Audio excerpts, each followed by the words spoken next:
Oi, pessoal. Vamos para a segunda parte, então, da correção de língua portuguesa da Unifesp de 2011, tá bom? Tá aí a questão 17. Antes dela, havia um texto para você ler, um fragmento de texto do Arthur Azevedo, que falava do Romualdo. Tranquilo?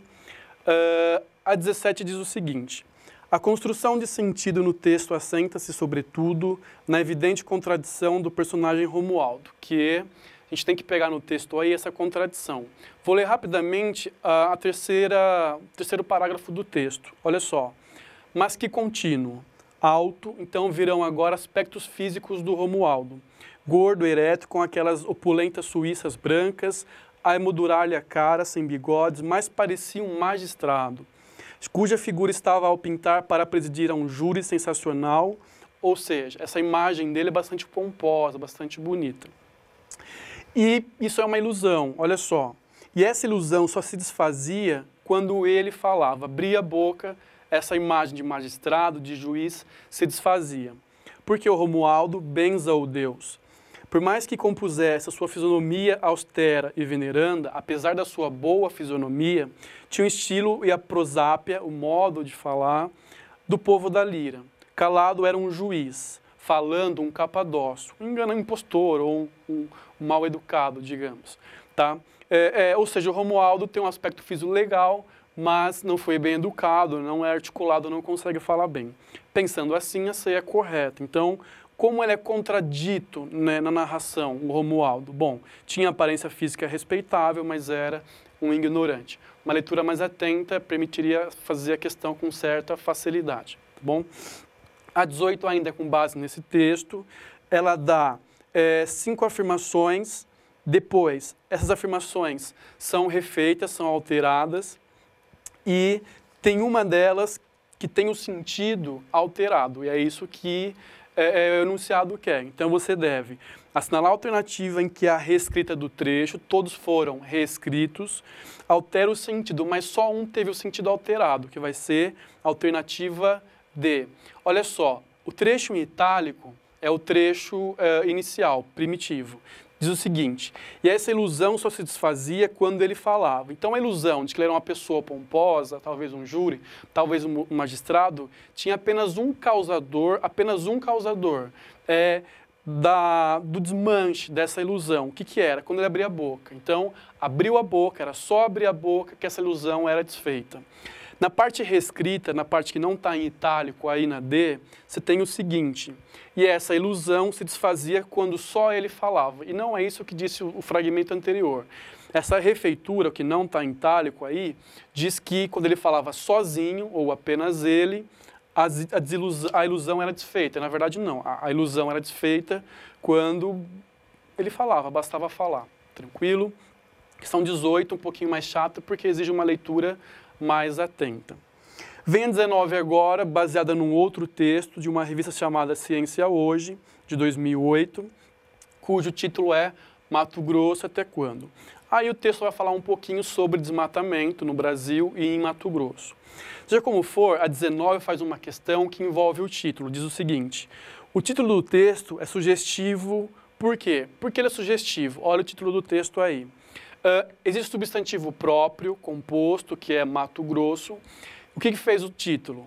Pegou o G do grosso, colocou no minúsculo, porque ele virou só um adjetivo, não mais um substantivo próprio, e botou uma vírgula entre essas palavras. Ou seja, Mato Grosso até quando? Então, o nome Mato Grosso, nome do Estado brasileiro, foi transformado para uma construção linguística que daria a ideia de que existe um mato grande, existe a Mata Atlântica, mato em demasia, em abundância, mas até quando vai durar essa grossura desse mato, essa abundância desse mato devido ao desmatamento? Essa é a argumentação que faz o título. Se pensar, ele é sugestivo porque aí eu caio na D. Desconstrói o nome composto de Estado brasileiro, Mato Grosso, para sugerir o alto nível de desmatamento nele presente. Grosso, muito mato. Mas até quando? Questão bem interessante, bem inteligente e talvez um pouco fácil. Vou pular a 20, a 21, a 22, deixo para o final. Portanto, agora eu tenho a 23. A 23 tem tem 5 afirmações e você deve discutir, apontar aquela que corresponde ao que foi dito no texto. O texto anterior fala sobre crack, é um texto da Veja, tá? Bom, questão 23. Analisando-se as informações, fica evidente que a argumentação desenvolvida no texto... O que falou o texto? Disse assim que ele apontou algumas consequências do crack, disse que famílias inteiras são destruídas e que, paralelo a essas consequências tão ruins do crack, o que fazem as autoridades em Brasília? Elas simplesmente permitem, segundo o texto, as marchas da maconha.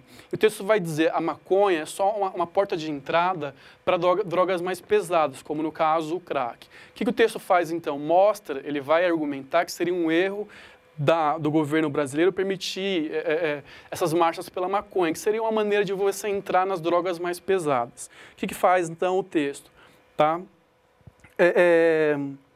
Ele questiona o consentimento governamental às marchas da maconha. A afirmação correta é aí, ou seja, ele fala até que ponto é interessante ou não, e na verdade não é interessante para ele, o Estado permitir essas manifestações que, de uma maneira, segundo o texto, podem abrir espaço para o uso de crack. Questão 24, você tem nela aí o destaque de um termo, a palavra mesmo, e diz o seguinte: na passagem, e anula mesmo a educação mais primorosa, o termo em destaque, mesmo, pode ser substituído sem prejuízo de sentido por, a correta seria B, até. Se eu olhar para o texto, eu vou ler o seguinte trecho, olha só. Famílias inteiras são tragadas pelas assustadoras crises dos viciados, cuja fúria desfaz os laços domésticos mais estáveis. Renega as normas básicas da convivência social e anula mesmo a educação mais primorosa. Olha o texto dizendo, o que faz o crack? Traga famílias inteiras, o que mais? Desfaz laços domésticos e mais uma coisa que é anular educações bastante adequadas, primorosas, ou seja, o crack ele é tão forte, tão poderoso, tão prejudicial à vida familiar, que ele é capaz de até mesmo, então esse mesmo ou até da alternativa B, dão esse valor de ênfase, inclusive a educação mais forte é destruída quando se é viciado em crack. Então mesmo e até aí tem o mesmo sentido. Tranquilo? Questão 25 agora é uma questão de interpretação de texto. O texto é da revista Época e vai falar basicamente do efeito do crack usado por uma mãe gestante. Então, a mãe usa crack, isso vai ter um efeito na criança que vai nascer. Basicamente, o texto vai dizer para a gente quais são as consequências negativas para essa criança que nasce. É filha de uma usuária de crack. Então, o que acontece? Essa criança, de grosso modo, e essa é a principal ideia do texto, ela vai ter a sua capacidade de aprendizagem cognitiva muito prejudicada. Então, o texto fala de algumas coisas, mas, sobretudo, fala sobre o desenvolvimento futuro da criança, a composição cerebral, a sinapse, conexão, circuito, como ele vai aprender na escola, como ele vai se relacionar na vida social em si e na escola. Bom, se eu pensar dessa maneira, a D é mais adequada para a questão 25. Olha o que diz o enunciado. As informações textuais revelam que o consumo do crack ou da cocaína durante a gravidez é preocupante. Por quê?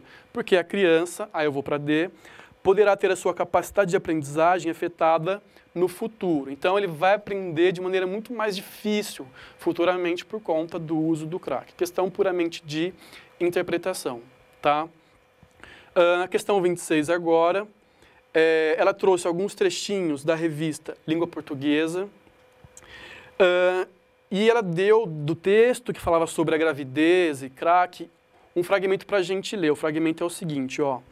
Quando a grávida usa crack ou cocaína, o bebê costuma nascer hiperexcitado, irritado e choroso, tá? O que o enunciado quer? Que você identifique a relação de causa e efeito que há nessa frase. A causa, o que é? A causa é o uso de crack por parte da mãe.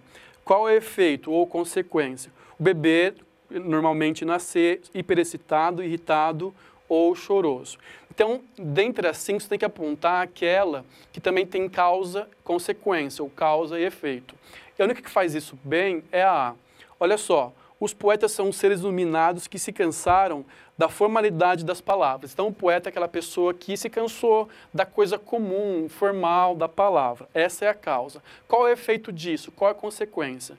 Consequência é que eles buscam revesti-las de outras significações. Não gostei, está muito formal como poeta, essa é a causa. Vou buscar uma consequência, vou mudar essas palavras, revesti-las, ressignificá-las. Então, a 26, né, tem a A como correta, porque a A também tem uma relação de causa e efeito tal qual essa construção que foi dada para a gente, retirada do texto sobre grávidas e crianças. Tudo bem? Questão 27 agora, ela está baseada em 2 textos bem pequenos. Olha o texto 1, diz o seguinte: descobri aos 13 anos que o que me dava prazer nas leituras não era a beleza das frases, mas a doença delas. Então esse eu lírico do primeiro poema diz que o que o interessa na leitura não é a frase bem construída, mas a doença dela, o desvio, o erro em relação à norma culta, então aquilo que é um pouquinho anormal. Então esse primeiro eu lírico gosta da coisa estranha à língua, que ele chamou de doença. Texto 2. Respeita as oralidades. Então, ele valoriza, respeita oralidades. Oralidades que logo se opõem à norma padrão do português. Eu escrevo o rumor das palavras, não sou sandeu, não sou louco, não sou tolo. De gramáticas. Só sei o nada aumentado. Então, esse segundo eu lírico, ele de fato respeita a coisa oral, a parte oral da linguagem, e não se limita simplesmente às gramáticas, tá? Se eu pensar assim, eu tenho um lírico bem descrito na questão 27 pela alternativa D. Ele propõe formas alternativas de expressão sem apegar-se ao rigor das normas gramaticais, ou seja, ele pensa em criação linguística sem se limitar, sem se rebaixar simplesmente às simples regras da norma padrão portuguesa. Questão tranquila de interpretação de texto, que envolve um pouquinho de variação linguística. A questão 28 agora, ainda sobre esses 2 fragmentos de poema dados, diz o seguinte: os versos transcritos em 2, no tocante à referência às oralidades, permitem inferir que o lírico alude a uma linguagem de. Se ele for linguagem oral, é a linguagem do cotidiano, que você pode ver na A. E quem fala no cotidiano de maneira oral, dentro de um senso comum, né, sem entrar em discussões acadêmicas, vai ser a pessoa simples, que vai usar a linguagem oral no seu cotidiano. É no cotidiano de pessoas simples que você mais encontra marcas de oralidade. Então, a 28 tem como correta a alternativa A. Agora, a 29, ele dá uma definição do WISE, dizendo o seguinte: segundo o dicionário eletrônico WISE, paradoxo é uma aparente falta de nexo ou de lógica, uma contradição. Nos versos de Manuel de Barros, que a gente acabou de ler, exemplifica-se a definição do dicionário com. Então, ele quer que você aponte onde é que houve uma contradição, né, ou um paradoxo. E você tem na alternativa E, que diz o seguinte: só sei o nada aumentado. Por que isso é uma contradição? Se você não sabe nada, não tem como aumentar. Tudo bem? Não tem como você saber um pouquinho a mais do que o nada. Quando ele diz só sei o nada aumentado, se é nada, não poderia ter uma adição a ele. Você não pode aumentar o nada. Ou é pouco, ou é nada. Isso é uma contradição aparente, enfim, cria a figura de linguagem chamada paradoxo, que é um recurso bastante comum nas poesias. Então, 29, questão E. Tranquilo? Ela é bem fácil. Questão 30, uma outra charge. A prova começou com uma charge, terminou com outra charge. Duas personagens conversando. Uma pega o telefone e liga e diz o seguinte: alô, é o Wilson? Quem responde diz, não, é o Wilson. Então, de Wilson para Wilson.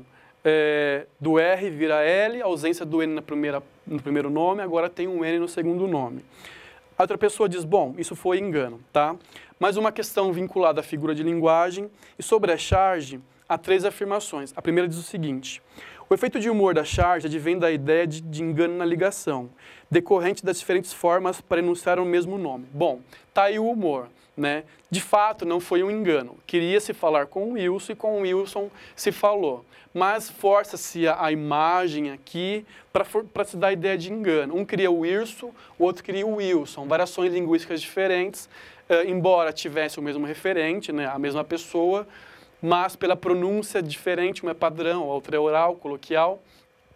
Não houve entendimento, chegou-se à ideia de que era um engano, está aí o humor da tira. Então, a 1, ela é correta. A 2 é o seguinte, em determinados contextos comunicativos, Wilson e Wirso podem ser usados como formas equivalentes, dependendo da variante linguística de que se vale o falante em sua enunciação, o que é verdadeiro.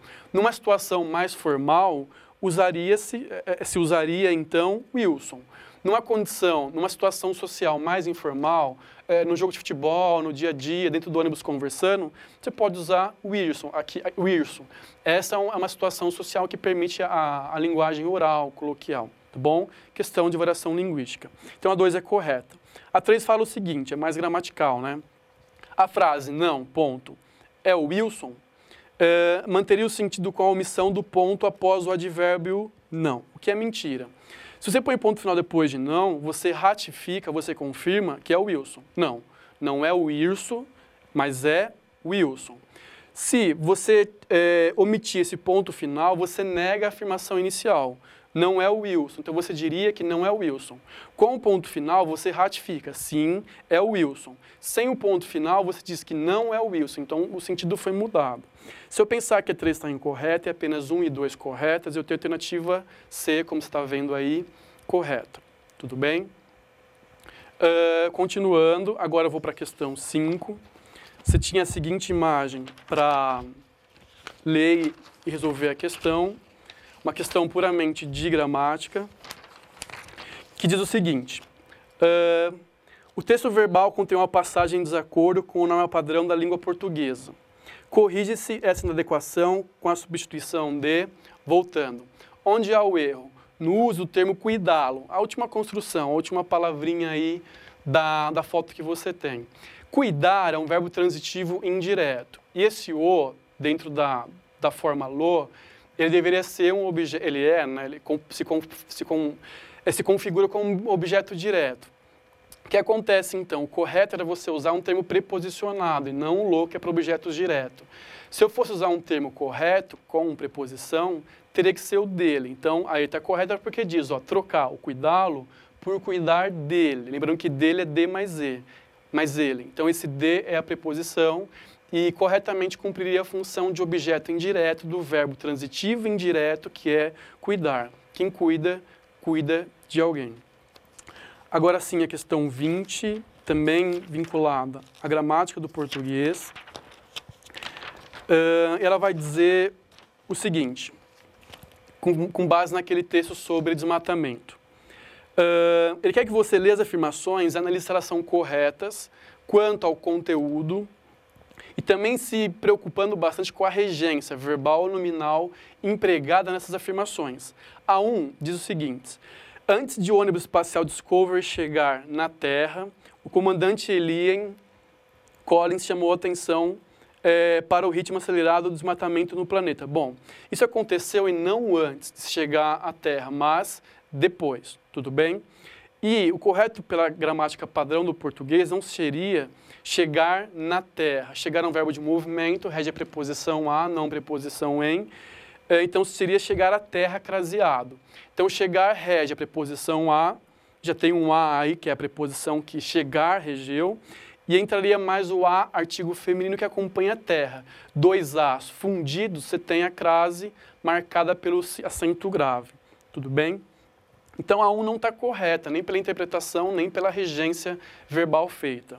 A 2, o desmatamento no Brasil ocorre devido, rege preposição a, tudo bem? Então, o correto seria devido ao agronegócio, devido à exploração de modo preposicionado, de modo que haja uma crase em a de exploração, Há a exploração madeireira irracional e há a especulação fundiária, também com crase. Ou seja, devido ao agronegócio, há craseado exploração madeireira irracional e há craseado especulação fundiária. Tudo bem? Então, esses erros de regência e, por consequência, de crase, deixam a 2 como incorreta também. A terceira. Segundo as projeções, existem possibilidades de que haja um cenário ambientalmente catastrófico para o estado de Mato Grosso. Isso, de fato, foi dito pelo texto. Então, pelo que se estuda, se vê em Mato Grosso, com o nível de desmatamento que é feito lá, só se pode prever uma catástrofe para o estado. Se eu pensar que só a 3 é correta, então eu tenho a B como alternativa a ser apontada na questão 20. Na questão 21, uma nova charge, e há um textinho nela que diz o seguinte: façamos o seguinte, a gente que é a marca coloquial da língua portuguesa, ressuscita o Bin Laden e mata ele de novo, tá? Enunciado. No contexto apresentado, o personagem expressa-se informalmente. Isso é verdade. Você pode perceber pela forma agente e também pelo pronome ele, na última linha. Matar é transitivo direto, ele requer um objeto direto. Teria que haver um pronome oblíquo, no caso o. Então, o correto seria ou Bin Laden e o mate, e o mata de novo, ou então mata-no de novo. Você pode pôr antes ou pode pôr depois. Seja como for, só não pode ter esse ele, pronome reto, funcionando como objeto direto. Dessa maneira, a única correção possível seria apontada na alternativa E. Troca agente por nós, é isso que é a norma culta do português, e que se façam as adaptações necessárias. Então, você bota o nós e tem-se o seguinte: façamos o seguinte, nós ressuscitamos, então ressuscita vira, ressuscitamos o Bin Laden e o matamos. Então, o que era mata, vira matamos, porque você botou nós no lugar de agente. Tem que haver uma marca de plural aí. E o matamos, agora está correto, objeto direto com o pronome oblíquo átono. Não o lele, que seria uma marca da língua coloquial. Então, a E faz as correções corretas para a norma padrão da língua portuguesa. Tá bom? A questão 22, também de gramática tradicional, diz o seguinte: ou melhor, há um texto aquele texto sobre o crack que vicia, né, que perpassa pelos jovens que vão usar e vão ter suas famílias destruídas, e depois, ao mesmo tempo, as autoridades brasileiras parecem não se importar com isso, até mesmo dando liberdade para marcas como a maconha. Aí essa questão 22 pegou o texto para fazer uma questão de gramática. Diz o seguinte: as lacunas do texto são preenchidas correta e respectivamente por. Se eu pegar a primeira coluna, eu precisaria aí de um pronome relativo que dê ideia de posse. E o cuja vai fazer com certa eficiência. Mostro por quê, tá? Olha só. Famílias inteiras são tragadas pelas assustadoras crises dos viciados, cuja fúria desfaz os laços domésticos, etc. Então, essa fúria, ela pertence, digamos assim, para dar ideia de posse, aos viciados. Quem estabelece essa relação, denotando a ideia de posse, é o pronome cujo, cuja, cujos e cujas. Tudo bem? Então, ele coube aí perfeitamente. Quando eu pulo para o segundo parágrafo, o que acontece? Ele vai dizer que junto à ação, junto ao processo de a pessoa usar crack e destruir a família, existe simultaneamente um processo feito pelas autoridades do Brasil, ou seja, elas dão liberdade à marcha da maconha. Então, se você colocar aí o termo enquanto, você faz uma relação correta. Enquanto uns destroem a família usando o crack, as autoridades simplesmente dão liberdade para a marcha da maconha, que é uma entrada para o crack. Então, o enquanto caberia aí tranquilamente. Dessa maneira, está aí cuja e enquanto. A alternativa C é correta na 22. Bom, pessoal, é isso. Uma prova bastante extensa, cansativa. Passou por textos diferentes, gêneros discursivos diferentes. Passou um pouquinho por literatura, bastante por interpretação, um pouco por gramática. Passou por variação linguística, que foi tema da redação, inclusive. Uma prova bem rica, bem coerente também. Tudo bem? Esperamos que vocês tenham ido bem e que possamos ter bastantes aprovações. Até mais.